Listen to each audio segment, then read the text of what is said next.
हाँ, हम बात कर रहे हैं किसकी, domain system of classification. Domain बोल दो या फिर 6 किंगडम क्लासिफिकेशन बोल दो, डोमेन सिस्टम या फिर 6 किंगडम सिस्टम ऑफ क्लासिफिकेशन। हाँ, 6 किंगडम सिस्टम ऑफ क्लासिफिकेशन।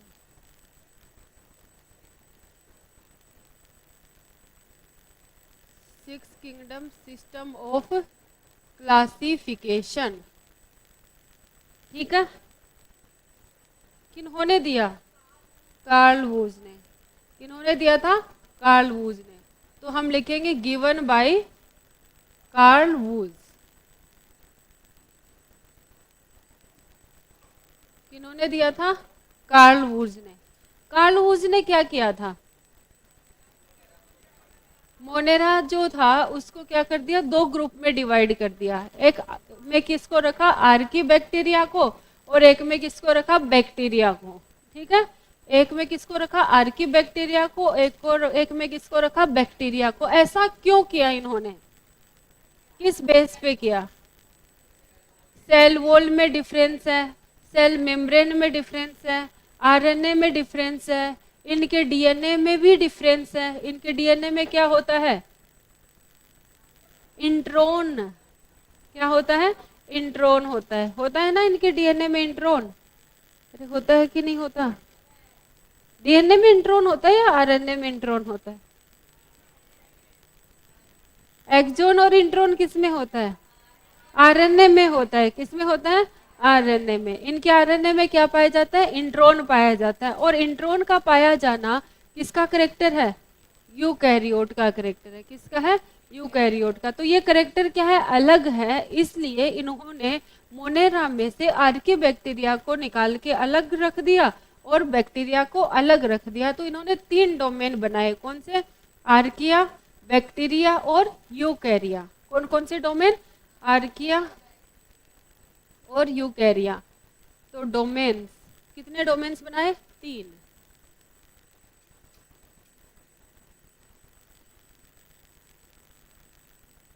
कौन कौन से, एक बनाया आर्किया,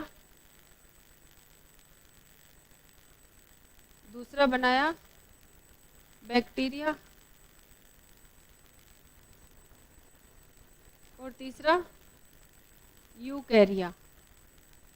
और तीसरा कौन सा, यूकैरिया।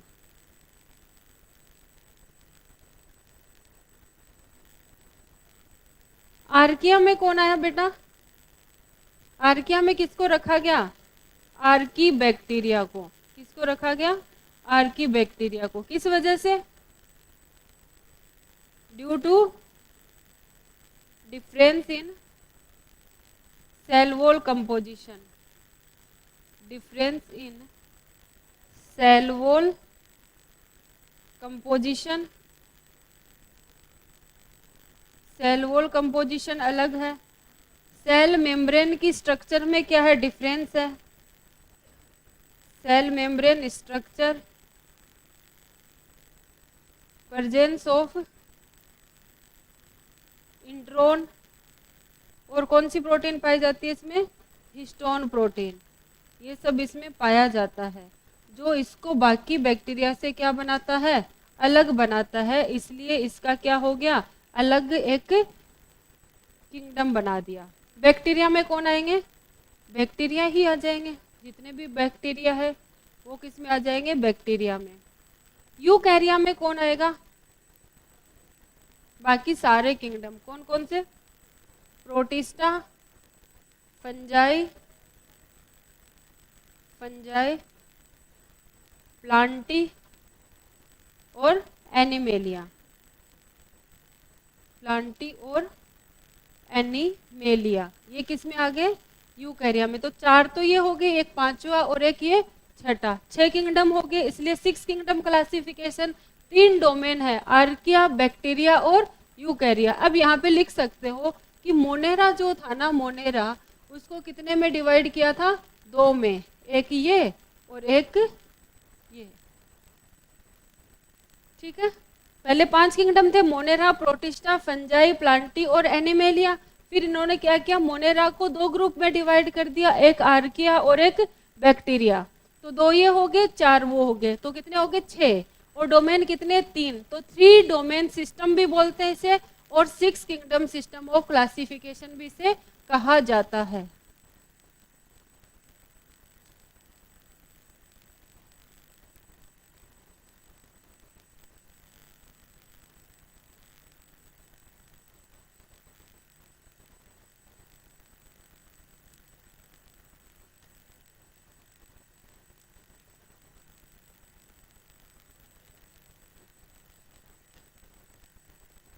अब एक पैराग्राफ दे रखा है एनसीईआरटी में, वो पैराग्राफ क्या कह रहा है, जो हमने पढ़ा वही कह रहा है।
चले आगे,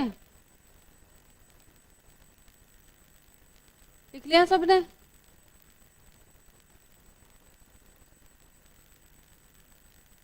चलो पढ़ते हैं। हाँ, क्या बोल रहा है कि जो अर्लियर क्लासिफिकेशन था, कौन सा क्लासिफिकेशन, अर्लियर क्लासिफिकेशन। और अर्लियर क्लासिफिकेशन कौन था, एरिस्टोटल के बाद में कैरोलस लिनियस वाला, ठीक है। कौन सा क्लासिफिकेशन था, 2 किंगडम क्लासिफिकेशन। वो किस पे बेस्ड था, सेल वॉल पे बेस्ड था। किस पे बेस्ड था, सेल वॉल पे। अर्लियर क्लासिफिकेशन जो किन्होंने दिया था, 2 किंगडम क्लासिफिकेशन लिनियस ने दिया था, वो किसके ऊपर बेस्ड था, सेल वॉल पे बेस्ड था। तो उन्होंने क्या किया, जितने भी ऑर्गेनिज्म थे उनको प्लांट और एनिमल में रख दिया। जिनमें सेल वॉल थी उसको किस में रख दिया, प्लांट में। जिसमें सेल वॉल नहीं थी उसको किस में रख दिया, एनिमल में रख दिया। तो बताया, इसकी कमी पड़ी थी ना, यूनिसेलुलर और मल्टी सेलुलर को एक साथ रख दिया। जैसे क्लोरेला है, क्लेमाइडोमोनास है, ये क्या है, यूनिसेलुलर है ना। इनमें क्या पाई जाती है, सेल वॉल भी पाई जाती है, इसलिए इनको किसके साथ रख दिया था, प्लांट के साथ रख दिया था। किसके साथ रख दिया, प्लांट के साथ। लेकिन जब प्रोटिस्टा बना, कौन सा किंगडम बना, प्रोटिस्टा, तो प्रोटिस्टा ने क्या किया था, यूनिसेलुलर यूकैरियोट को, यूनिसेलुलर ऑर्गेनिज्म को अलग कर दिया था। तो प्रोटिस्टा किंगडम में किसको रखा गया, क्लेमाइडोमोनास और क्लोरेला को किस में रखा गया, बाद में प्रोटिस्टा में। जब प्रोटिस्टा बन गया तो पहले वो किस में था, एल्गी में। पहले किस में था, एल्गी में, लेकिन बाद में किस में रख दिया गया, प्रोटिस्टा में। और प्रोटिस्टा में ही किसको रखा गया, पैरामीशियम और अमीबा, क्योंकि वो क्या है, सिंगल से। हाँ, बैक्टीरिया को भी रखा गया था, पैरामीशियम और अमीबा को भी किस में रख दिया गया, प्रोटिस्टा में। जबकि वो पहले किस में रखे गए थे, बताओ, प्रोटिस्ट, अमीबा और पैरामीशियम किस में रखे गए थे, प्लांट में। क्यों रखे जाएंगे, उनमें सेल वॉल होती है क्या, नहीं होती ना। तो पहले अर्लियर क्लासिफिकेशन में उसको कहाँ रखा था, एनिमल में। लेकिन प्रोटिस्टा बन गया तो उसको कहाँ रख दिया, प्रोटिस्टा में। क्यों रख दिया, यूनिसेलुलर यूकैरियोट है। तो एक क्वेश्चन तो यहाँ पे आता है कि क्लोरेला और क्लेमाइडोमोनास को पहले अर्लियर क्लासिफिकेशन में कहाँ रखा गया था, एल्गी में। कहाँ रखा था, एल्गी में। प्लांटी या फिर एल्गी बोल सकते हैं, ठीक है। और अमीबा और पैरामीशियम को पहले कहाँ रखा गया था, एनिमल किंगडम में। किस बेस पे रखा गया था, सेल वॉल की प्रेजेंस और एब्सेंस के बेस पे। अब कहाँ रखा गया है? प्रोटिस्टा में रखा गया है। कहाँ रखा गया है? प्रोटिस्टा में रखा गया है, ठीक है।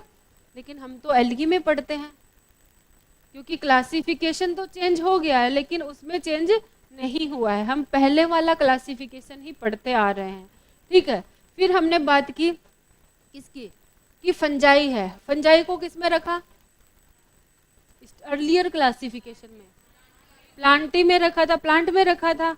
लेकिन बाद में क्या किया गया? इसके लिए अलग से किंगडम बनाया गया। कौन सा? क्यों? सेल वॉल तो है लेकिन सेल वॉल का कंपोजिशन क्या है? अलग है। प्लांट की सेल वॉल किससे बनी है? सेलुलोज की। फंजाई की सेल वॉल किससे बनी है? काइटिन की बनी है। दूसरा, प्लांट कैसे है? ऑटोट्रोफ है, और फंजाई क्या है? हेट्रोट्रोप है, ठीक है। तो ये दो बेस काफी है उसका अलग से किंगडम बनाने के लिए, और ये बातें हम कर चुके हैं। वो हमें पढ़ा ना, 2 kingdom, 3 kingdom, 4 kingdom, ma'am syllabus में नहीं है तो क्यों पढ़ाया गया है? तो ये इसी का जवाब है, इसलिए पढ़ाया गया है। एनसीईआरटी ने इस पैराग्राफ में सारी चीजें होच पोच करके दे रखी है, मतलब एक साथ मिक्स करके दे रखी है, उनको बस अलग अलग तुम्हें पढ़ा दिया गया है। अब इनको मैं एक थोड़ा सा समराइज कर दूं, क्वेश्चन आता है तो लिख देती हूँ। क्या लिख देती हूँ?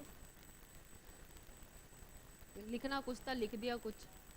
क्लोरेला और क्लेमाइडोमोनास, क्लोरेला एंड क्लेमाइडोमोनास कहाँ रखे गए थे? क्लेमाइडोमोनास को किस में रखा गया? Under Plantae. किसके अकॉर्डिंग? अर्लियर क्लासिफिकेशन में। कब? अर्लियर क्लासिफिकेशन में इसको कहाँ रखा गया? प्लांटी के अंदर रखा गया, ठीक है। क्यों रखा गया?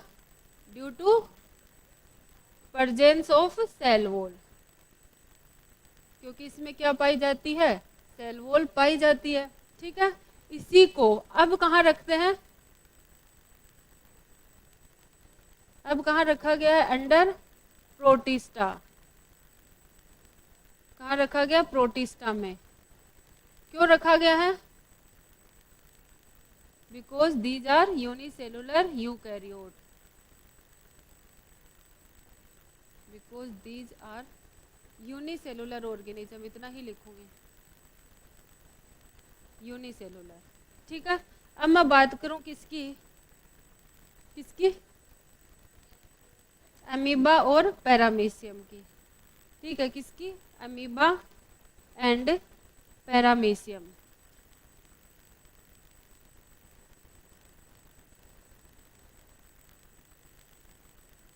अमीबा एंड पैरामीशियम को कहाँ रखा गया था? अंडर एनिमल किंगडम, एनिमेलिया में रखा गया था। कब? अर्लियर क्लासिफिकेशन,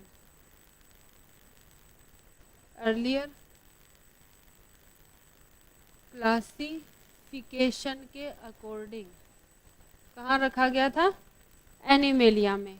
क्यों रखा गया था? एब्सेंस ऑफ सेल वॉल,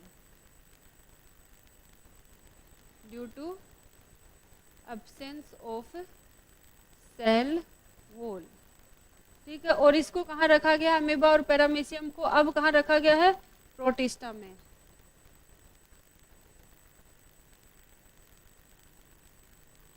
ये लाइनें बहुत कंफ्यूज भी करती हैं, तो मेरे ख्याल से नहीं करनी चाहिए अब, क्योंकि ये क्या है? यूनिसेलुलर है।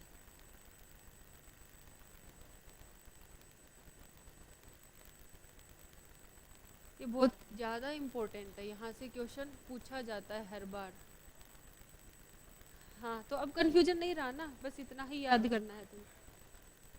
स्पाइरोगायरा और इसको क्लोरेला को एक साथ रखा था। क्यों रखा था? क्योंकि उन्होंने यूनिसेलुलर और मल्टी सेलुलर को एक साथ रख दिया गया था, है ना। तो उस कमी को तो अलग अलग है। क्लोरेला यूनिसेलुलर ग्रीन एल्गी है, स्पाइरोगायरा फिलामेंटस ग्रीन एल्गी है। आते ग्रीन एल्गी में ही है दोनों, लेकिन अलग अलग है। वो फिलामेंटस है मतलब मल्टी सेलुलर हो गया ना स्पाइरोगायरा, और क्लोरेला क्या है, यूनिसेलुलर। लेकिन अर्लियर क्लासिफिकेशन में इन दोनों को एक साथ रखा था, तो ये इसकी क्या थी, कमी थी।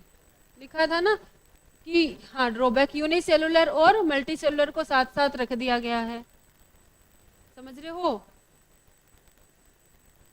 अब हम आएंगे किस पे, किंगडम मोनेरा। देखो ये ऐसा क्यों हुआ, क्लासिफिकेशन मतलब वहां से निकाल के दूसरे में रख दिया, दूसरे से निकाल के तीसरे में रख दिया, वापस वहीं पे रख दिया, ऐसा क्यों हुआ? क्योंकि क्राइटेरिया क्या हुआ, चेंज हुआ। पहले क्या हुआ था, एक करेक्टर, अरिस्टोटल ने कितने करेक्टर लिए थे, एक या दो करेक्टर लिए थे। फिर सेल वॉल करेक्टर लिया गया, फिर दिक्कत आई यूनिसेलुलर मल्टीसेलुलर की आ गई, तो वो क्राइटेरिया चेंज हुआ। फिर प्रोकैरियोट यूकैरियोट को अलग सेपरेट करने की बात आ गई, है ना, ऑटोट्रोप और हेटेरोट्रोप को सेपरेट करने की बात आ गई थी। ठीक है, तो क्राइटेरिया क्या होता गया, चेंज होता गया, जिसकी वजह से सिस्टम ऑफ क्लासिफिकेशन भी क्या होते गए, चेंज होते गए। आगे बात समझ में, तो ये बातें लिखवाने वाली नहीं है, बच्चों वाली बातें हैं। चलें आगे, किंगडम मोनेरा। एनसीईआरटी रीड कर रहे हो ना साथ साथ, कुछ दिक्कत आए तो पूछ लिया करो।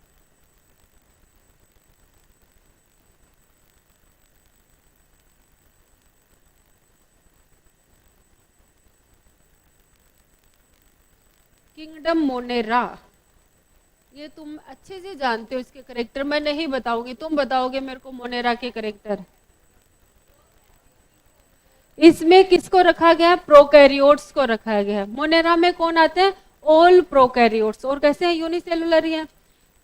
मोनेरा में कौन आएंगे, ऑल प्रोकैरियोट्स। और प्रोकैरियोट के करेक्टर तुम जानते हो अच्छे से, कहाँ पढ़े थे, सेल वाले चैप्टर में। तो कौन बताएगा प्रोकैरियोट के करेक्टर, क्या प्रोकैरियोट में सेल वॉल होती है,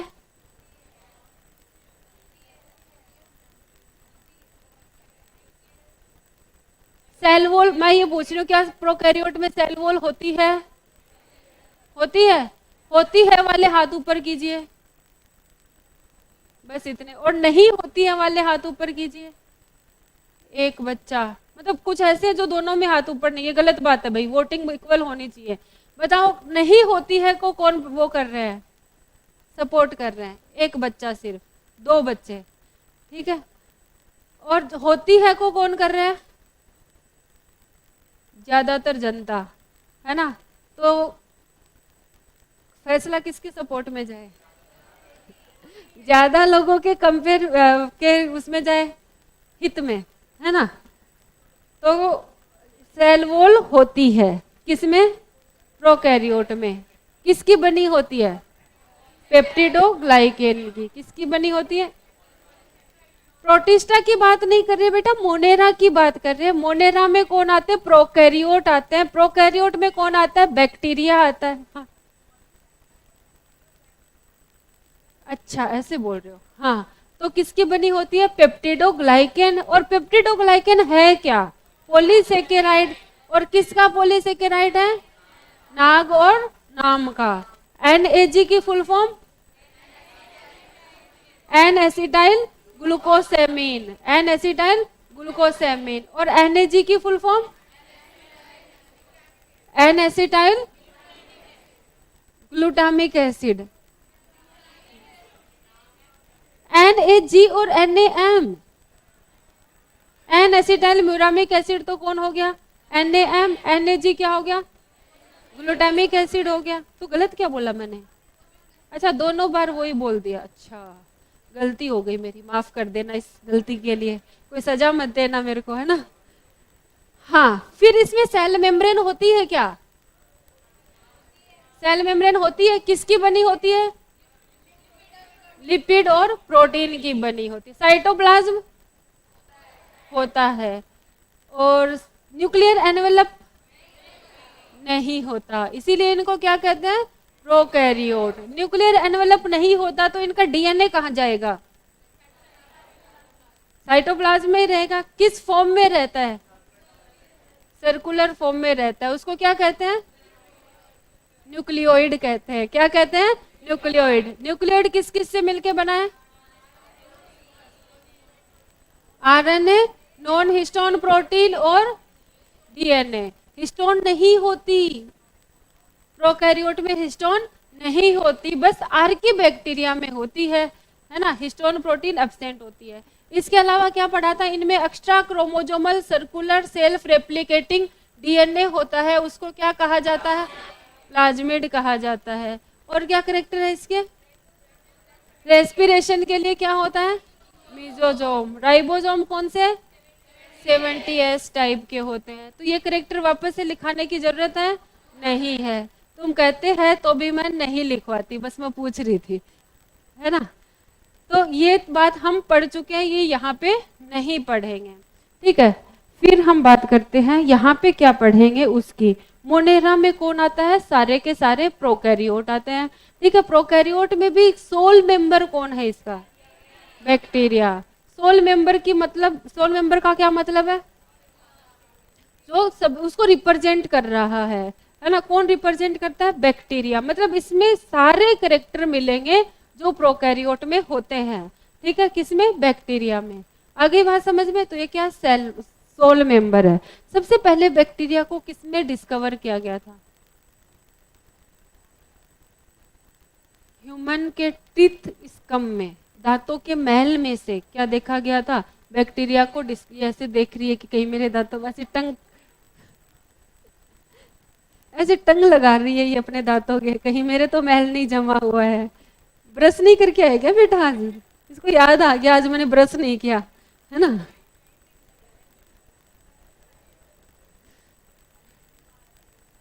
नहीं, वो मेरा ध्यान चला गया था ऐसे। हाँ, तो मैं क्या बोल रही थी, कहाँ से कहाँ डिस्कवर किया गया था बैक्टीरिया को, टीथ स्कम में। किसमें, टीथ स्कम में क्या किया था, डिस्कवर किया गया था। वैसे बैक्टीरिया सब जगह पाए जाते हैं, सब जगह बोले तो हवा में, पानी में, मिट्टी में, ह्यूमन की बॉडी में, किसी लिविंग ऑर्गेनिज्म में, सब जगह क्या होते हैं, बैक्टीरिया पाए जाते हैं। लेकिन एनसीईआरटी एक लाइन बोलता है, hundreds of bacteria present in handful of soil.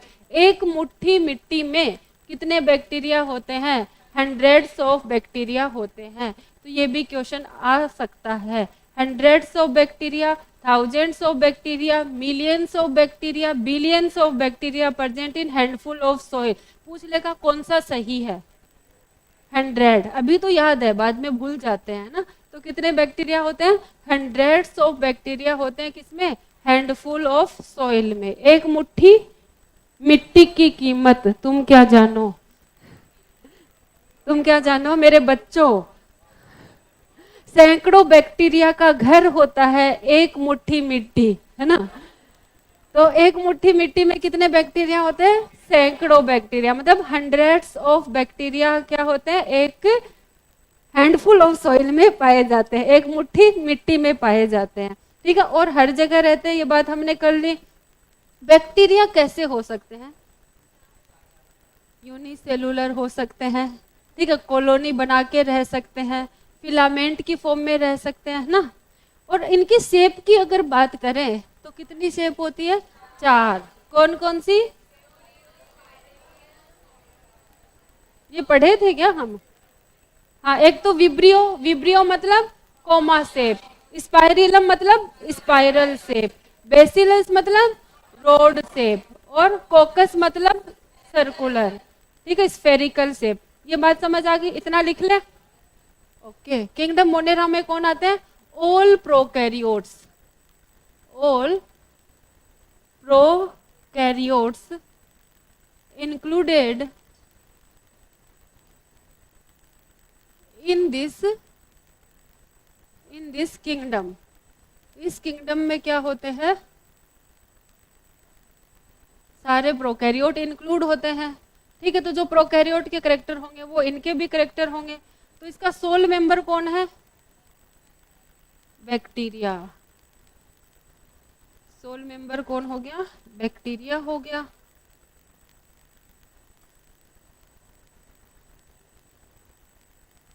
Bacteria को सबसे पहले कहाँ डिस्कवर किया था,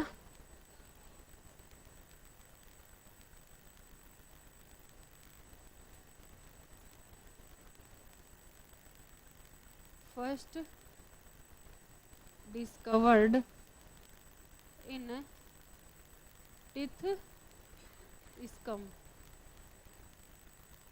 डिप्टीथिस्कम में बैक्टीरिया को पहले डिस्कवर किया गया था। हैबिटेट की बात करें तो कॉस्मोपॉलिटेंट बोल सकते हैं। क्या होता है हैबिटेट? Found everywhere. एवरीवेयर बोले तो लाइक एयर, वाटर, सोइल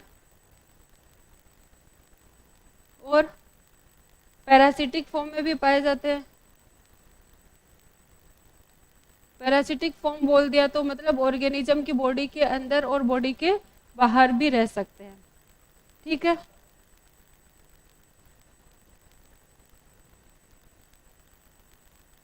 फिर हम बात करेंगे hundreds of bacteria found in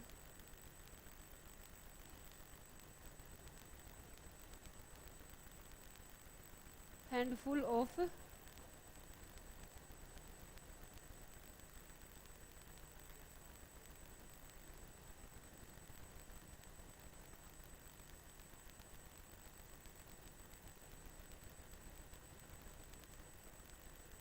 वो नहीं आया तुम्हारा दोस्त फिर से? हाँ पीछे बैठा है, दिख गया। तुम्हें ही देख रही हूँ जो तुम पीछे देख रहे हो।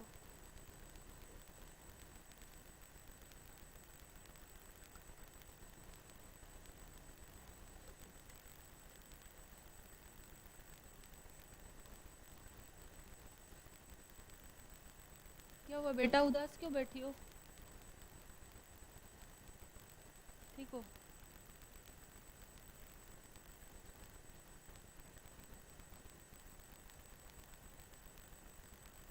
आ रहा है समझ? पढ़ रही हो इस बार? पिछली बार भी पढ़ती थी।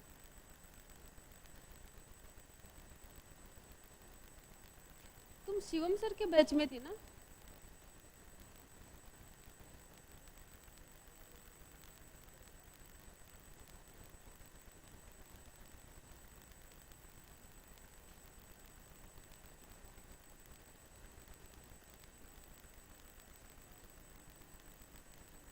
क्या हुआ अमिता? चले आगे, लिख लिए हो? बड़ा टाइम लगाते हो बेटा लिखने में।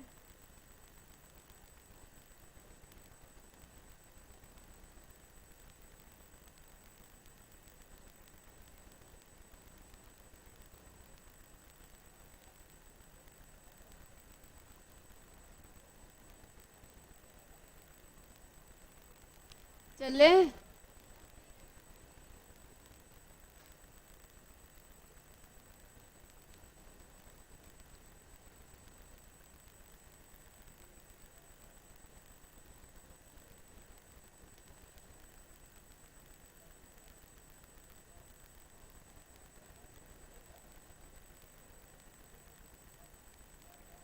अब हम बात करेंगे शेप ऑफ बैक्टीरिया। देखो शेप ऑफ बैक्टीरिया,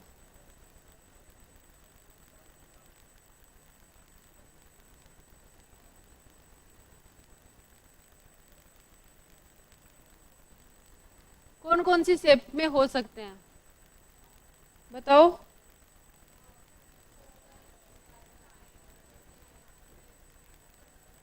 सबसे पहले हम बात करें किसकी? कोकस या फिर कोकाई। सिंगुलर कौन सा होता है और प्लूरल कौन सा होता है? कोकस सिंगुलर और कोकाई प्लूरल। ये आ जाएगा वापस। नहीं आ रहा? ऐसा क्यों हो रहा है? आ गया, आ गया, वो आ गया। ठीक है, कोकस या फिर कोकाई। दूसरी कौन सी होती है? विब्रियो या फिर विब्रियम भी बोल सकते हैं। तीसरी बेसिलस। और चौथी कौन सी है? स्पाइरल, स्पाइरल या फिर स्पाइरेलम। ठीक है, तो कोकस में कैसे होते हैं बैक्टीरिया? स्फेरिकल शेप के होते हैं। कैसे होते हैं? स्फेरिकल शेप, जैसे डिप्लोकोकस, स्ट्रेप्टोकोकस, है ना, स्टेफाइलोकोकस, ये सब बैक्टीरिया। ठीक है। विब्रियो कौन होगा? Comma shape. कैसा होगा? Comma shape. Vibrio cholerae, Vibrio, है ना, ऐसे होंगे, कोमा शेप के होंगे। ठीक है। बेसिलस कैसे होंगे? Rod shape, rod shape bacteria. ठीक है, ऐसे से।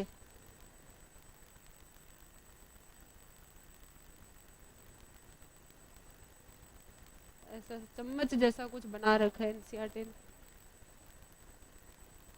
स्पाइरल, स्पाइरल शेप के होंगे, स्पाइरल शेप के वाले। फ्लैजिलेटेड भी है ये, ऐसे से बना रखा है।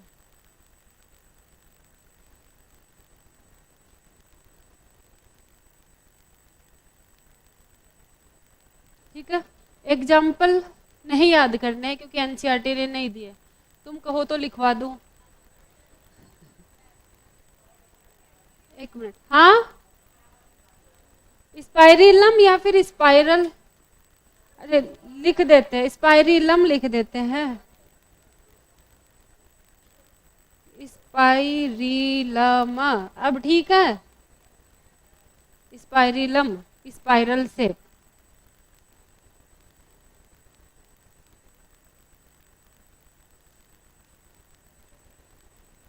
पहले स्पाइरल लिख दिया था, भयानक गलती कर दी थी मैंने, महा गलती। सजाए मौत सुनाई जाए, घोर अपराध कर दिया।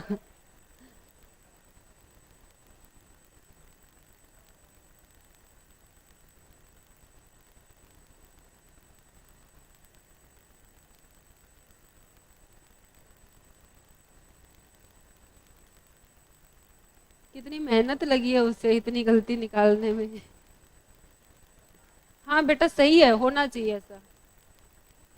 पहली पिछली बार एक लड़का था, वो स्पेलिंग मिस्टेक निकालता था, को याद, स्पेलिंग मास्टर नाम रखा था मैंने उसका। हाँ, उसके लक्षण ऐसे ही थे। तो लक्षण, ऐसे लक्षण बोलना थोड़ा ऐसे फीलिंग नहीं आती। लक्षण, लक्षण बोलते ऐसे मुंह भरा भरा लगता है।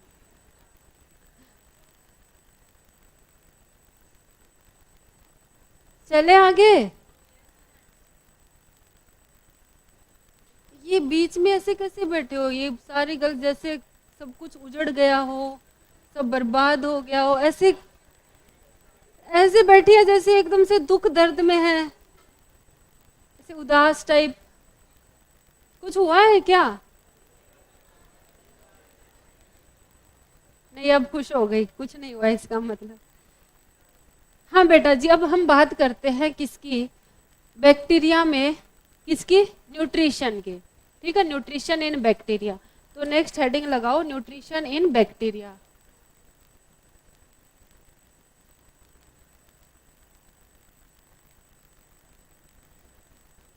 Nutrition in bacteria.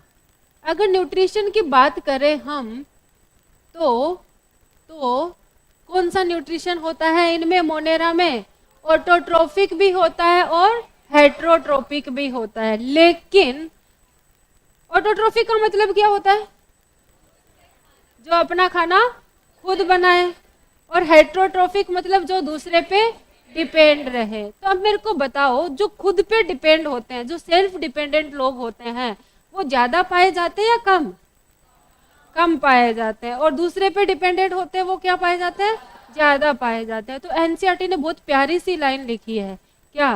Vast majority of bacteria are heterotroph but some bacteria are autotroph. ये लाइन याद रखनी है क्योंकि उल्टा घुमा के दे देता है। Vast majority bacteria are autotroph, some bacteria are heterotroph. तो तुम्हें याद रखना, ज्यादातर क्या होते हैं?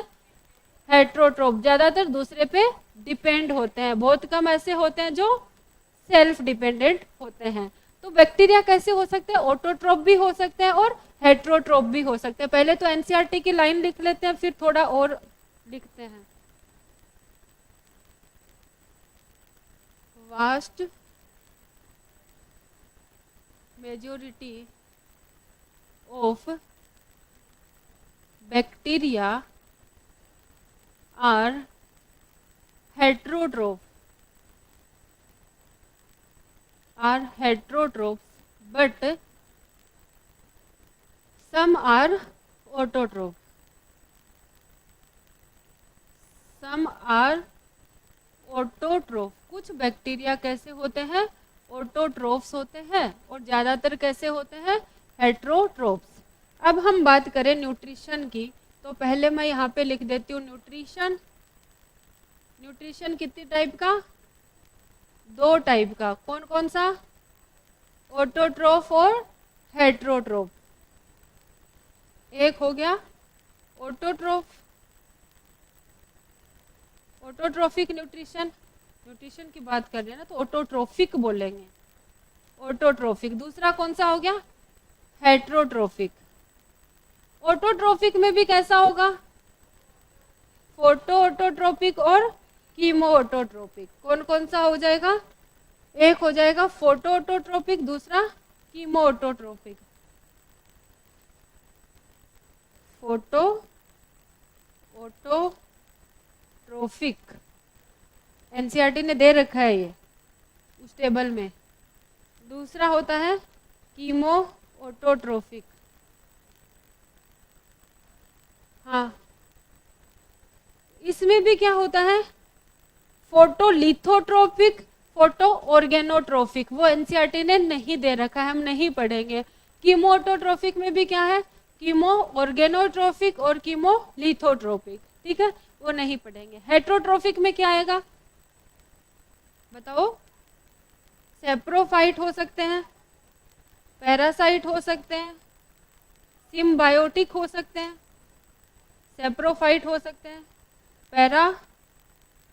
पैरासाइट हो सकते हैं और सिम्बायोटिक हो सकते हैं।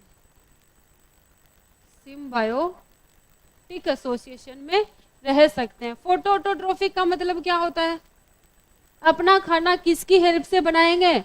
लाइट की हेल्प से बनाएंगे, और ये केमिकल की हेल्प से बनाएंगे। सेप्रोफिटिक का मतलब क्या होता है? जो डेड ऑर्गेनिज्म से क्या करे? अपना फूड ऑब्टेन करे। पैरासाइट मतलब या तो किसी दूसरे ऑर्गेनिज्म की बॉडी के अंदर रह के उससे न्यूट्रिशन लेंगे, या फिर उसकी बॉडी की सरफेस पे रह के उस पर क्या करेंगे? न्यूट्रिशन लेंगे। और सिम्बायोटिक म्यूचुअल अंडरस्टैंडिंग से साथ साथ रहेंगे। हाँ, तो एक ही बात है ना, म्यूचुअल एसोसिएशन मतलब म्यूचुअल अंडरस्टैंडिंग। तू मेरा ये फायदा कर दे, मैं तेरा ये फायदा करूंगा, है ना। तू मुझे खून दो, मैं तुम्हें आजादी दूंगा, वैसी वाली बात है ना। क्या होता है कि दोनों को फायदा होता है। जैसे राइजोबियम और लेग्यूमिनस प्लांट। राइजोबियम क्या है? बैक्टीरिया है। लेग्यूमिनस प्लांट क्या है? प्लांट है, लेग्यूम प्लांट है। कौन से होते हैं लेग्यूम प्लांट? सीड वाले, जिनमें जो सीड कवर होता है ना वो हार्ड होता है। जैसे मूंगफली हो गई, मटर हो गया, चना हो गया, है ना। ये क्या होते हैं? लेग्यूम प्लांट होते हैं। तो इनमें नाइट्रोजन फिक्सेशन का काम कौन करता है? राइजोबियम। और राइजोबियम को बदले में क्या मिलता है? शेल्टर मिलता है, घर मिलता है ना। और वो उसको क्या देता है? नाइट्रोजन देता है। तो दोनों का फायदा। जब दो लिविंग ऑर्गेनिज्म अपने अपने फायदे के लिए एक साथ रहते हैं तब उस एसोसिएशन को क्या कहते हैं? Symbiotic association. और तुम्हें पता है बिना फायदे के लिए कोई साथ नहीं रहता, तो ये क्यों रहे, है ना। ये इसकी डेफिनेशन लिखवा दूं या फिर आती है? आती है। फोटोऑटोट्रोफिक क्या होगा? अपना खाना बनाएगा किसकी प्रेजेंस में? लाइट की हेल्प से। लिखवा देती हूँ वरना बोलोगे हमें लिखवाया नहीं। Formation of food with the help help of sunlight, sunlight की हेल्प से ही अपना खाना खुद बनाएंगे। और ये किसकी हेल्प से बनाएंगे? केमिकल की हेल्प से।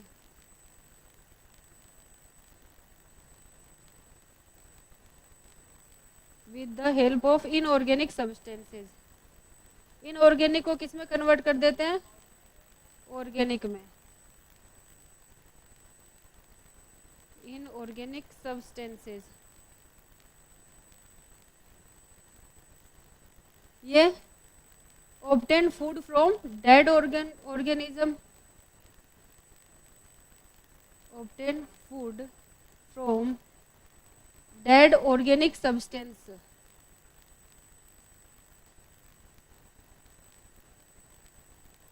कोई ऑर्गेनिज्म है उसमें कौन से सब्सटेंस मिलेंगे? ऑर्गेनिक ही मिलेंगे ना।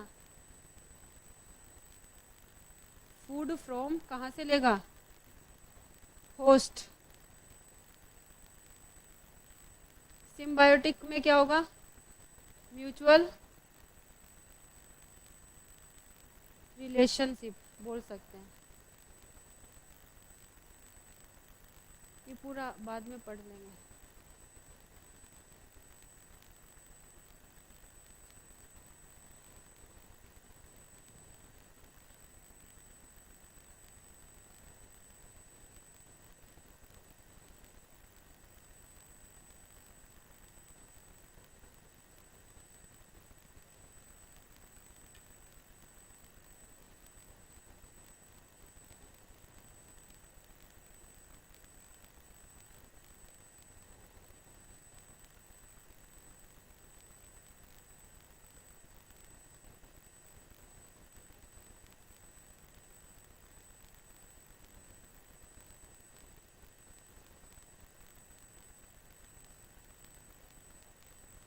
क्या हुआ?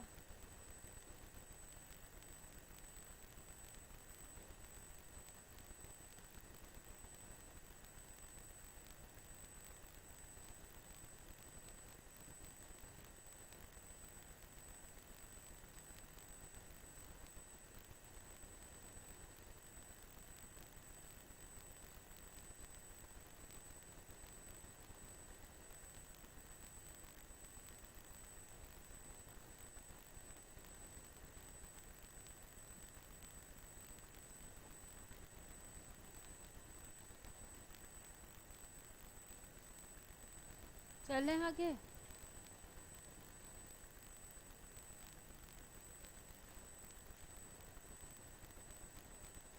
थोड़ा धीरे लिखते हो। इतनी देर में एक नींद पूरी कर ले इंसान, जितना टाइम तुम लिखने में लगाते हो। मैं सोच रही हूँ बीच बीच में झपकी मार लूं। हाँ, नैप। चलें आगे। रेस्पिरेशन देखो, नेक्स्ट रेस्पिरेशन इन बैक्टीरिया।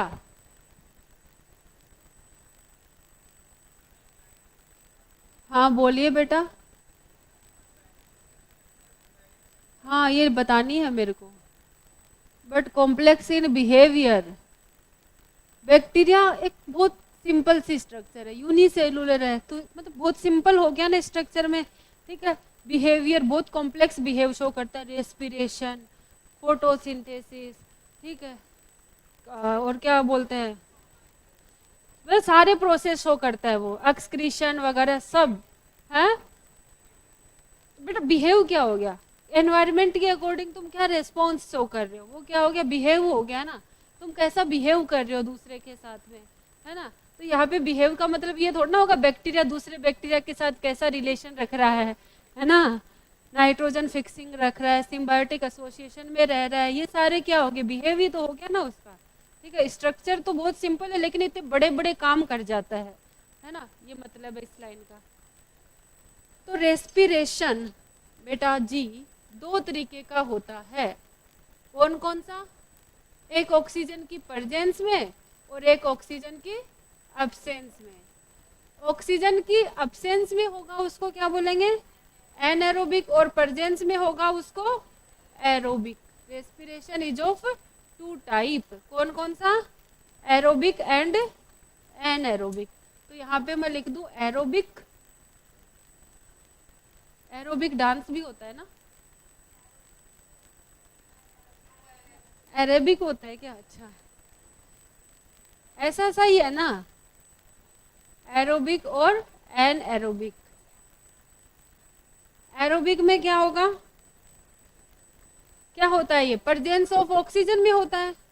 ये क्या कहाँ होता है? इन प्रेजेंस ऑफ ऑक्सीजन। और ये क्या होता है? In absence of oxygen. लेकिन ये भी दो तरीके का होता है और ये भी दो तरीके का होता है। एरोबिक भी दो तरीके का। कौन कौन सा? ओब्लिगेट एरोब, ओब्लिगेट एरोब, और दूसरा फैकल्टेटिव एनएरोब। ओब्लिगेट एरोब और फैकल्टेटिव एनएरोब। अब तुम बोलोगे ये तो एनसीईआरटी में दिया ही नहीं है। माइकोप्लाज्मा में एक लाइन दे रखी है, they can survive without oxygen. मतलब क्या है? कौन सा एनारोबिक? फैकल्टेटिव, है ना। और ये भी क्या होगा? Obligate anaerobe.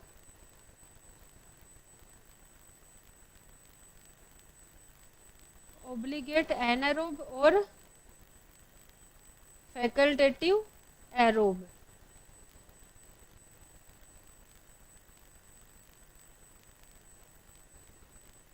फैकल्टेटिव एरोब मतलब क्या है?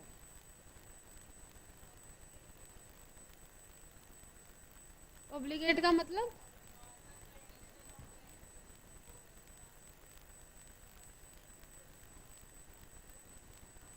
उसके बिना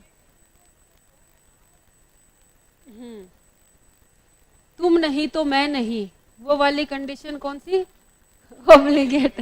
मतलब अगर कोई बैक्टीरिया ऑक्सीजन की प्रेजेंस में सरवाइव कर रहा है तो वो ऑक्सीजन की प्रेजेंस में ही सरवाइव करेगा। अगर उसे ऑक्सीजन नहीं मिली मुस्तकीम, अगर उसे ऑक्सीजन नहीं मिली तो वो क्या हो जाएगा? मर जाएगा, लेकिन वो जिंदा नहीं रहेगा। ये ओब्लिगेट का मतलब क्या होता है? वफादार टाइप के जो होते हैं ना, वो किस में आते हैं? ओब्लिगेट आते हैं। मतलब अगर उसे जो चाहिए वो चाहिए, अगर वो नहीं मिला तो मर जाएगा, लेकिन किसी दूसरे की प्रेजेंस में रेस्पिरेशन नहीं करेगा। ऐसे गाने गाते हैं ना कि मैं तेरे लिए जिंदा, मतलब मर जाऊंगा, तुम नहीं मिले तो मैं मर जाऊंगा। ये लोग कहते हैं लेकिन ये कर जाता है ना। लेकिन आजकल ये केस बहुत कम देखने को मिलते हैं। आजकल तू नहीं तो कोई और सही, ये फैकल्टेटिव। जब तक ऑक्सीजन है तब तक ऑक्सीजन की प्रेजेंस में रेस्पिरेशन कर रहा है। जब तक ऑक्सीजन है तब तक ऑक्सीजन की प्रेजेंस में क्या कर रहा है? रेस्पिरेशन कर रहा है। जैसे ऑक्सीजन नहीं रही, ठीक है, जैसे ऑक्सीजन नहीं रही तो ऑक्सीजन के बिना भी क्या कर लेगा? रेस्पिरेशन कर लेगा, उसके बिना भी सरवाइव कर जाता है। कौन? फैकल्टेटिव। वैसे ही ओब्लिगेट एनएरोब है, ओब्लिगेट है तो हमेशा बिना ऑक्सीजन के ही सरवाइव करेगा। बाल ब्रह्मचारी, या फिर हम बोल सकते हैं, क्या बोलते हैं उसको? अरे संत नहीं रे, बजरंग, बजरंगी दल, बजरंगी दल में होता है ना। हाँ वो ही वाले जो मतलब सख्त टाइप के होते हैं ना, वो होते नहीं है, वो दिखाते हम सख्त हैं लेकिन सख्त होते नहीं है वो, है ना। ऑब्लिगेट एंड एरो मतलब बिना ऑक्सीजन के सरवाइव करेगा। ये क्या करेगा? बिना ऑक्सीजन के। बजरंग बली का भक्त होता है ना, बिना ऑक्सीजन के सरवाइव करता है, ठीक है। और ऑक्सीजन मिलती भी है नहीं, देखता भी नहीं है उसकी तरफ, ऑक्सीजन की तरफ नहीं चाहिए उसको ऑक्सीजन, वो बिना ऑक्सीजन के रह लेगा, ठीक है। फैकल्टेटिव एरोब, इसमें आते हैं संत महात्मा, दिखावा करते हैं हमें ऑक्सीजन नहीं चाहिए, लेकिन जब ऑक्सीजन मिल जाती है तो कोई दिक्कत नहीं है ना, रेस्पिरेशन कर लेते हैं ऑक्सीजन की प्रेजेंस में, है ना। तो ऑब्लिगेट एरोब क्या होते हैं? Respire in presence of oxygen, respire in presence of oxygen. ठीक है, अगर ऑक्सीजन नहीं है तो ये क्या हो जाएंगे, रेस्पायर ओनली लिखना जो सही रहेगा ना, only in presence of oxygen, oxygen की प्रेजेंस में ही रेस्पायर करेंगे। ये क्या करते हैं, रेस्पिरेशन करते हैं किसमें, ऑक्सीजन की प्रेजेंस में, respiration in presence of oxygen but also can respire in absence of oxygen। वैसे ये वाली जीत में रहते हैं, ओब्लिगेट होना भी नहीं चाहिए। ओब्लिगेट एनएरोब, ओब्लिगेट एनएरोब क्या होते हैं, respire in absence of oxygen, respire only in absence of oxygen, सिर्फ और सिर्फ ऑक्सीजन के absence में रेस्पायर करेंगे। ये respire anaerobically but can also respire in presence of oxygen. पूरी बायोलॉजी अपनी लाइफ से रिलेट होती है। ये सब बताने का उद्देश्य किसी की भावनाओं को आहत करना नहीं है, ठीक है। किस लिए है ये सारी कथाएं कहानियां काल्पनिक है, इसका किसी की भावनाओं को चोट पहुंचाना उद्देश्य नहीं है।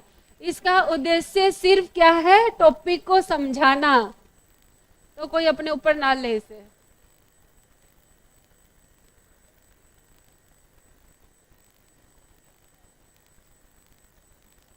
अब से रोज पहले आके यही लाइन लिखनी पड़ेगी। हाँ, अब से पहले बताएंगे ये।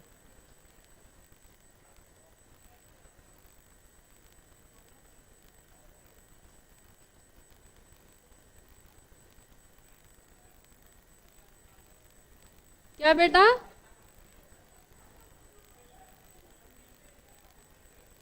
थोड़ा जोर से बोल रही बेटा जी। पीडीएफ लेके आऊं उसका? अच्छा, बातों को सीरियस नहीं लेते बेटा, ये गलत बात है। सीरियस लिया करो वरना पूरी बोटनी ऐसे ही हवा में चली जाएगी। अब जो पढ़ाऊं उसको सीरियस लिया करो, बातों को मत लिया करो।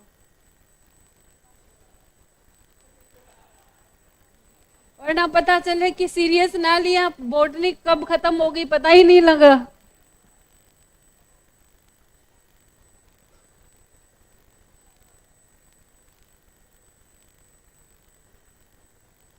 चलें आगे। अब किसकी बात करेंगे, रिप्रोडक्शन की। सेक्सुअल रिप्रोडक्शन होता है क्या बैक्टीरिया में? नहीं होता। कौन सा होता है? स्यूडोसेक्सुअल। कोपुलेशन नहीं होता, कॉन्जुगेशन होता है। क्या होता है? कॉन्जुगेशन। चलें आगे। कॉन्जुगेशन पढ़ा था ना हमने। अरे चलें, लिख लिया सबने? ओकेज। अब हम लिखेंगे रिप्रोडक्शन इन बैक्टीरिया।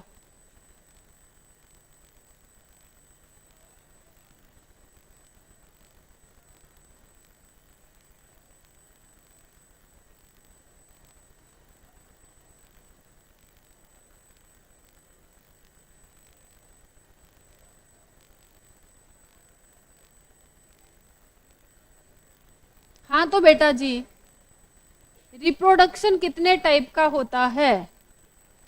2 टाइप का होता है। कौन कौन सा? Asexual and sexual. कौन कौन सा होगा? एक होता है एसेक्सुअल रिप्रोडक्शन और एक होता है सेक्सुअल रिप्रोडक्शन। होता है कि नहीं होता? अरे होता है ना, तो बोलते काहे नहीं हो। Asexual and sexual. एसेक्सुअल क्या होता है? जिसमें एक ही पेरेंट होता है, एक पेरेंट इन्वॉल्व होता है वो एसेक्सुअल, जिसमें दो पेरेंट इन्वॉल्व होते हैं वो सेक्सुअल। एसेक्सुअल इसमें दो तरीके से हो सकता है। कौन कौन सा? एक होता है बाइनरी फिजन, बाइनरी फिजन, और एक होता है स्पोर फॉर्मेशन। दूसरा कौन सा होता है? Spore formation. और स्पोर में भी कौन बनता है इसमें? एंडोस्पोर। दोनों में कॉमन कौन सा है? ज्यादा कॉमन कौन सा है? बाइनरी फिजन क्या है? Most common. ये क्या है? Most common. बाइनरी फिजन जानते हो अच्छे से क्या होता है? यस मैम, नहीं होता क्या है? एक पेरेंट सेल का पहले क्या होगा? डीएनए रेप्लिकेट होगा, न्यूक्लियस डिवाइड होगा, ठीक है, फिर वो न्यूक्लियस दो सेल में डिस्ट्रीब्यूट हो जाएगा। कौन हेल्प करेगा इसमें? DNA replication and distribution in daughter cell, mesosome. कौन हेल्प करेगा? मीजोजोम। स्पोर फॉर्मेशन में कौन सा होता है? Endospore formation.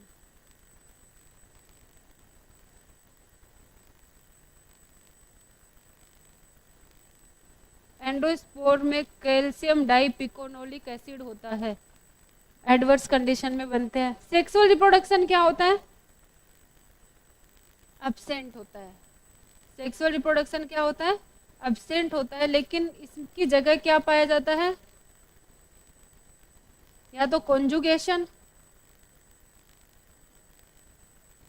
दूसरा ट्रांसफॉर्मेशन।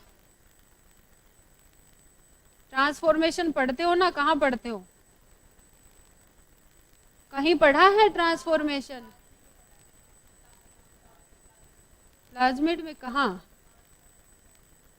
ट्रांसफॉर्मेशन और एक ट्रांसडक्शन, ये तीन प्रोसेस से होता है सेक्सुअल रिप्रोडक्शन। कॉन्जुगेशन, दूसरा ट्रांसफॉर्मेशन, तीसरा ट्रांसडक्शन। कॉन्जुगेशन हमने पढ़ा था, एक बैक्टीरिया होता है वो अपना प्लाज्मिड क्या करता है?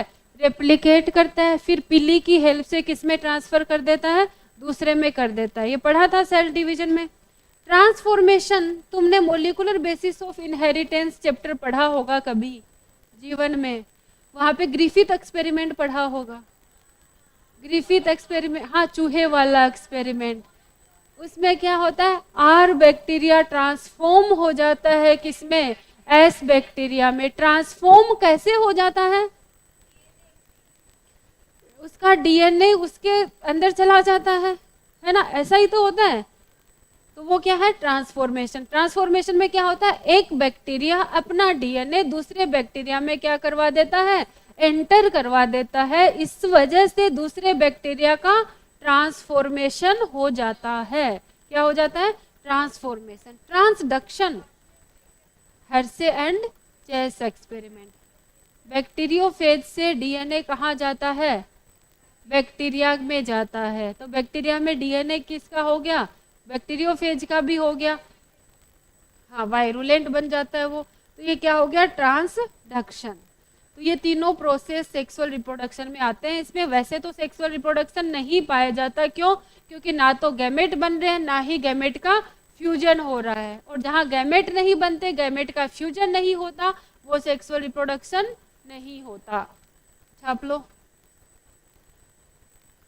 हो गया, अच्छी बात है। अब ये तो थे करेक्टर्स। अब हम बात करेंगे कि इसमें कौन कौन आता है प्रोकैरियोट में। Archaebacteria, eubacteria, mycoplasma. तीन ही दे रखे हैं, और भी आते हैं लेकिन हमारे सिलेबस में तीन ही दे रखे हैं।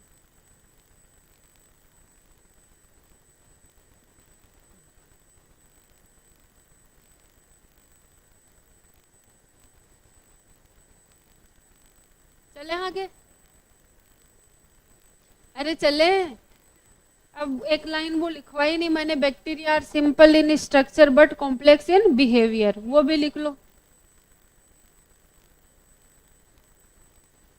Bacteria are simple in structure but complex in behaviour. इसका मतलब बता चुकी हूं मैं। एक बात और, ऐसे पूछा जाए कि मोस्ट मेटाबॉलिक डाइवर्सिटी किसमें होती है, तो बैक्टीरिया में होती है। ये पॉइंट भी नहीं लिखवाया, ये भी लिखवा देती हूँ।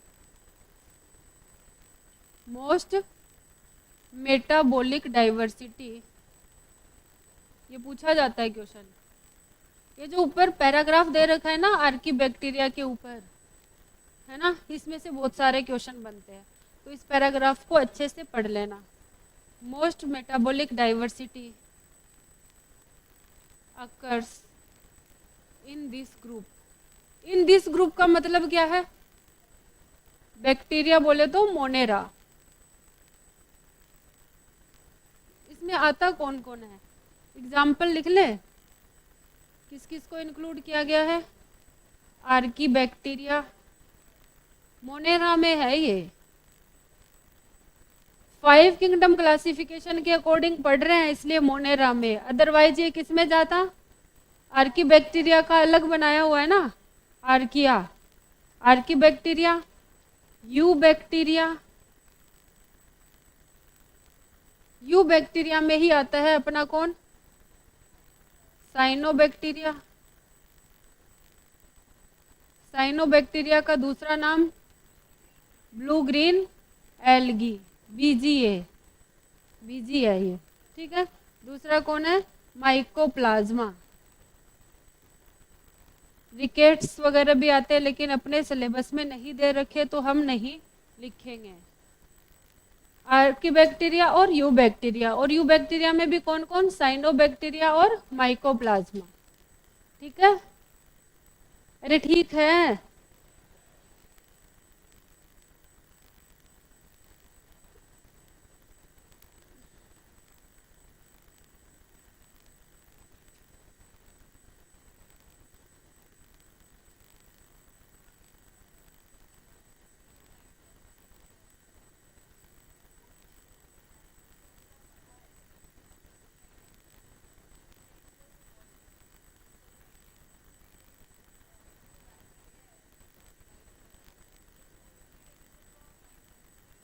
एमाइटोसिस बोला था ना, बैक्टीरिया हो गया, अमीबा हो गया। बाइनरी फिजन जो है ना वो ही एक तरीके से एमाइटोसिस है, क्योंकि इसमें स्पिंडल फाइबर का फॉर्मेशन नहीं होता, क्रोमोजोम का रेप्लिकेशन कुछ नहीं होता। जो भी होता है क्या नहीं, सेंट्रियोल का काम क्या होता है?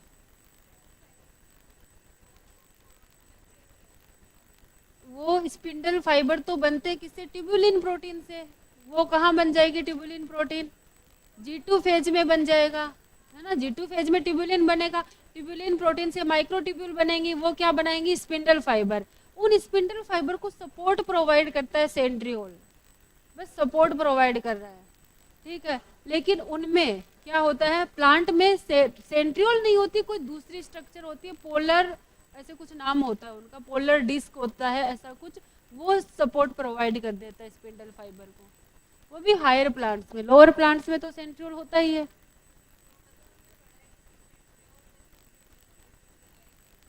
ऐसा लिख रखा है सेंट्रियोल। इसका कहने का मतलब है क्योंकि सेंट्रियोल भी किससे बना है? माइक्रोट्यूब्यूल से बना है ना, माइक्रोट्यूब्यूल से स्पिंडल फाइबर बनते हैं, ये मतलब है कहने का।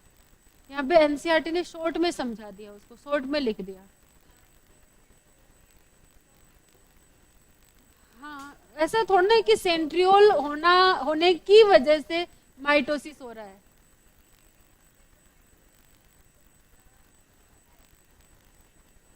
हाँ, हमने एनिमल का पढ़ा है ना।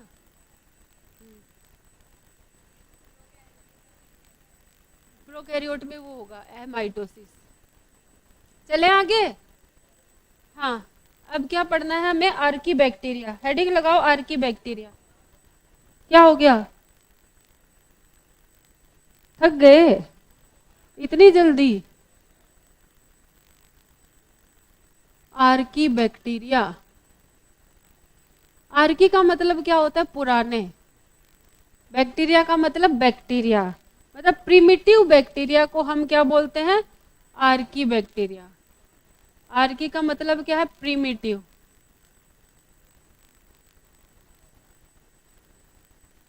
ठीक है, बैक्टीरिया का मतलब तो बैक्टीरिया होता ही है।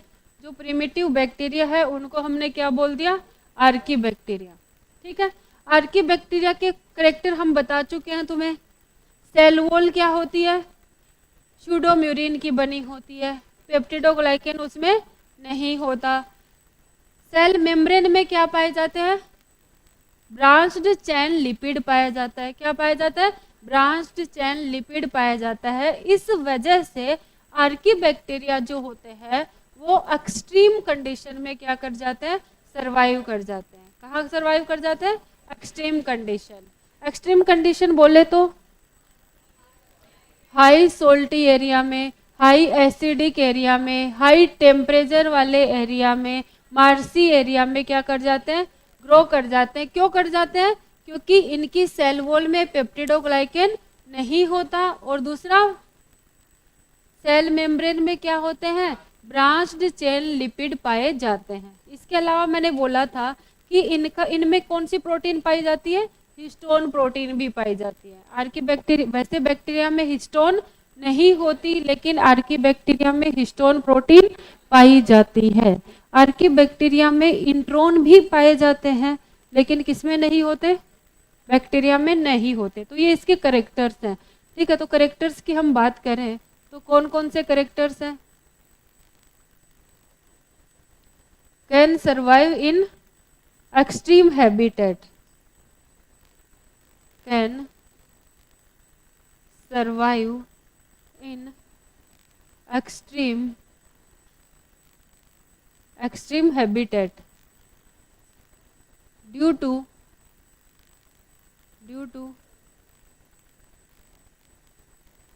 cell wall and branched chain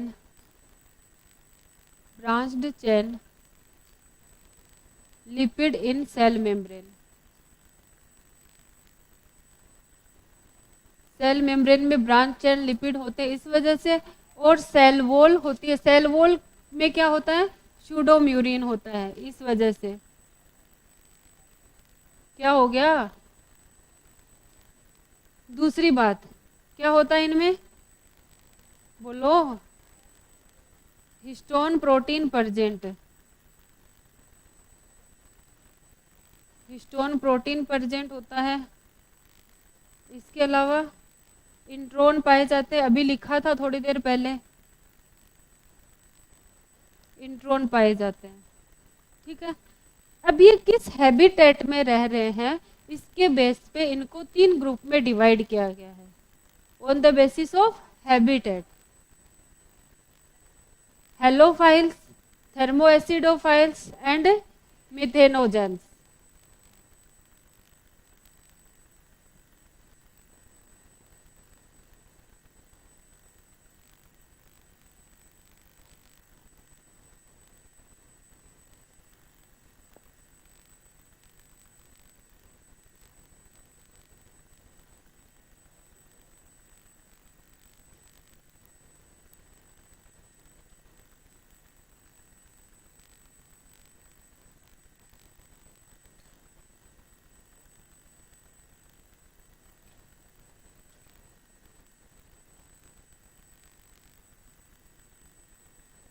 चलें आगे? No ma'am.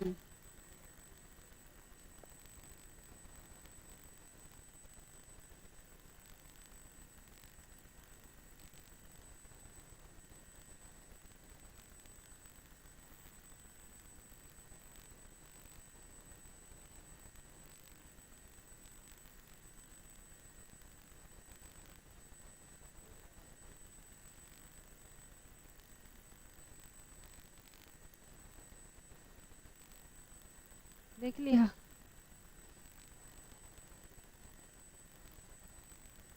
मैं बोली थी इस टाइम को यूज किया करो, क्वेश्चन सोल्व किया करो। यूज करने का मतलब ये नहीं बोला था कि बीच में मैसेज देखने लग जाओ, है ना? चले देखो, on the basis of habitat, on the basis of habitat, किस हैबिटेट में है?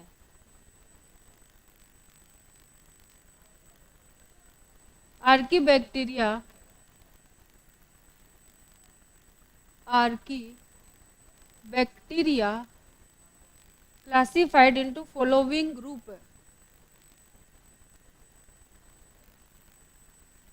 classified into following groups.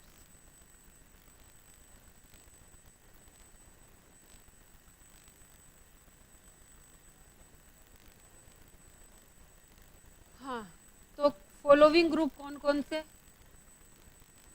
यहाँ तो मैं लिख दूं आर्कीबैक्टीरिया, कौन सा बैक्टीरिया? आर्कीबैक्टीरिया। आर्कीबैक्टीरिया को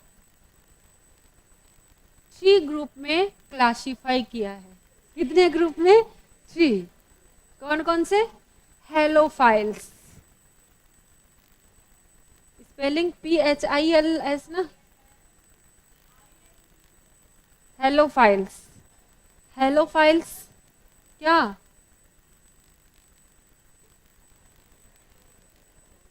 क्या हुआ? Thermoacidophiles, thermoacidophiles, halophiles, thermoacidophiles and methanogens, methanogens. You know my English.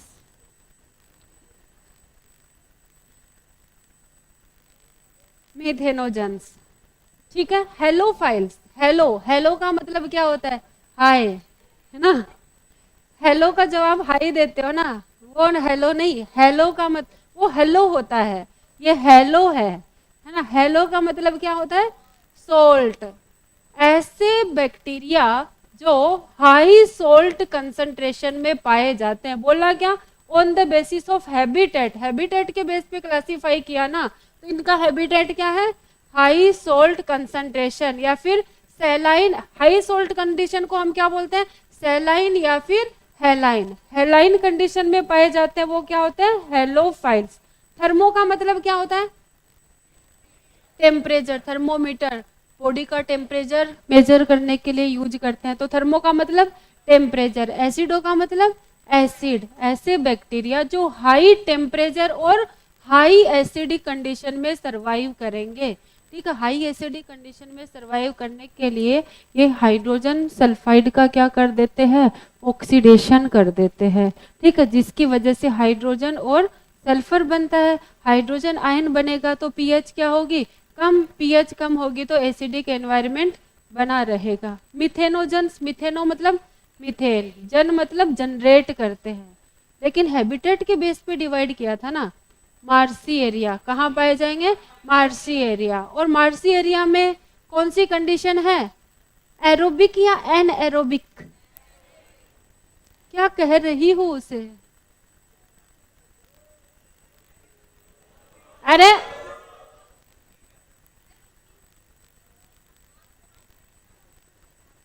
अच्छा, ये बता रहे हो ग्रुप्स, ओके, दिखाई नहीं दे रहा था इसे। हाँ, हेलोफाइल्स में क्या? ये मतलब सोच ही तुम्हारी गंदी है, गंदी सोच वाले इंसान। हेलोफाइल्स क्या क्या बोले? अच्छा, अब तुम अपने आप को इसी लायक समझते हो, खुद को तो स्मार्ट समझ लिया करो। हेलोफाइल्स का मतलब क्या होता है? Found in high salt, high salt concentration. High salt concentration में होंगे तो क्या बोलेंगे बेटा? हेलाइन और हाइपर हेलाइन या फिर हाइपर सेलाइन। अरे वो अलग होता है, वो बताएंगे बताएंगे, ठंड रखो। हाइपर सेलाइन और हाइपर हेलाइन।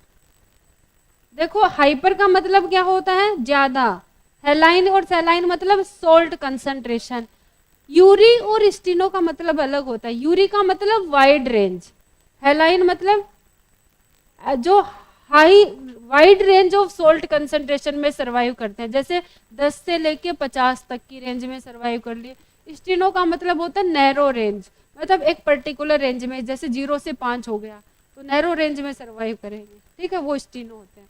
थर्मो एसिडोफाइल क्या होंगे? Survive at high temperature, high temperature and high acidic environment है। हाई एसिडिक एनवायरनमेंट की है तो मैं क्या लिख दूं? लो पीएच, बोल सकते हैं ना, लो पीएच में ये क्या कर जाते हैं? सरवाइव कर जाते हैं। मिथेनोजन कहाँ होंगे? Found in marshy area, marshy area में मिलेंगे, या फिर rumen of cattle, rumen of cattle, cattle के रुमेन में मिलेंगे। मिथेनोजन क्यों बोलते हैं इनको? प्रोड्यूस मीथेन, ये क्या करते हैं? प्रोड्यूस मीथेन, मीथेन प्रोड्यूस करते हैं एनएरोबिकली। एनएरोबिक रेस्पिरेशन करेंगे ना, क्या करेंगे ये मिथेनोजन्स? जो भी सेलुलोज है ना, सेलुलोज को डाइजेस्ट कर देंगे और क्या बनाएंगे? मीथेन बनाएंगे। एग्जाम्पल क्या है मिथेनोजन्स के? मिथेनोकोकस, मिथेनोबैक्टीरियम, ये लिखने हैं क्योंकि एनसीईआरटी में दिए हुए हैं। गोबर गैस प्लांट, सीवेज ट्रीटमेंट के बाद में दे रखा है ना, वहां दे रखा है मिथेनोजन्स, है ना, बायोगैस बनाते हैं, इसलिए इसके एग्जाम्पल लिखवा दिए।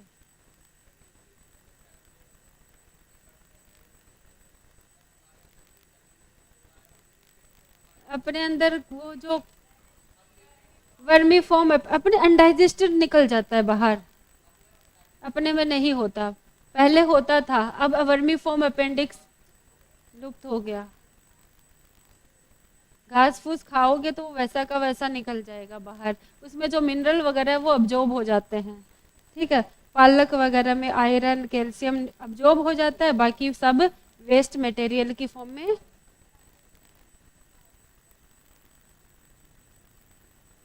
नहीं, कहीं ऐसे होते हैं ना, तोड़ के खा जाते हैं, खेत में गए तो तोड़ के खा लिया, मैं खुद खा लेती हूँ। हाँ। अच्छा लगता है वो खेत में से तोड़ा हुआ, नमकीन नमकीन सा टेस्ट आता है उसका, जैसे चने तोड़ के खा लिए, है ना। तो ये हमारा आर्की बैक्टीरिया खत्म। टाइम भी हो गया क्या? नहीं, अभी 3 मिनट बाकी हैं। अच्छा, अभी लिख रहे हो?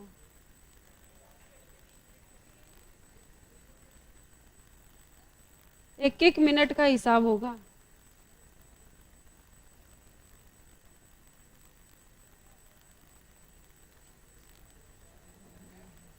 हाँ बेटा,